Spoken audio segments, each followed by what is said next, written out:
अतिशय जातीवंत खोंड, त्याचे कान, डोळे, नाक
गोट्याचं नियोजन कशा पद्धतीनं असतं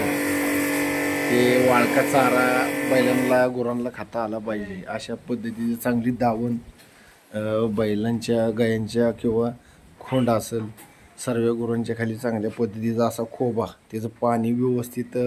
निचरा होऊन एका चांगल्या ह्यानं गेलं पाहिजे की थांबलं नाही जेणेकरून पाणी पाहिजे बैलांच्या गुरांच्या खाली अशा पद्धतीने गोटा त्याच्या बोहर काढ्या असतील बैलाला पुढं शिंग पुरणार नाहीत इतकं अंतर ठेवून गोटा आणि चांगल्या पद्धतीचं चारा सुक्का तिथं राहिला अशा पद्धतीनं बऱ्यापैकी लय उंच नाही लय खाली नाही असा चारा बैलांना खाता येईल त्याच्या मापाचं असं 3.5-4 फुटाची दावण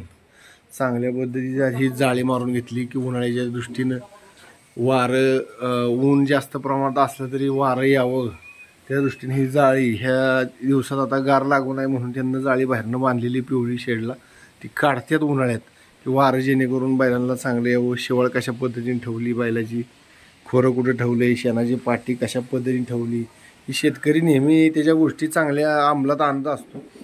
अशा पद्धतीने केलंय हा घास जे 2 पानाचा नाही जेणेकरून पचल असा चांगल्या पद्धतीचा हत्ती घास आणि त्यात मका कडवळ असं मिक्स आहे मोटर STB बैलांच्या कशा पद्धतीनं 5-6 हजार रुपयामध्ये भेटतं तर ते अशी घाण बैल बी धुवू शकतात प्रेशर जास्त असतो त्याला लांबनच धरावं लागणार आहे आणि हे अशा पद्धतीनं घाण स्वच्छ मॅट स्वच्छ चांगल्या पद्धतीनं होत्यात आणि हे घाण कुठं राहत नाही पाणी चांगल्या पद्धतीनं असं मागे शेण मूत असं व्यवस्थित वाहून जातो अशा पद्धतीनं ही STBचा उपयोग होतो आता सर्वांना घेता ज्यांची परिस्थिती चांगला गोठा ज्यांना घेऊ शकतात तसं काय नाही प्रत्येकाने घेतलंच पाहिजे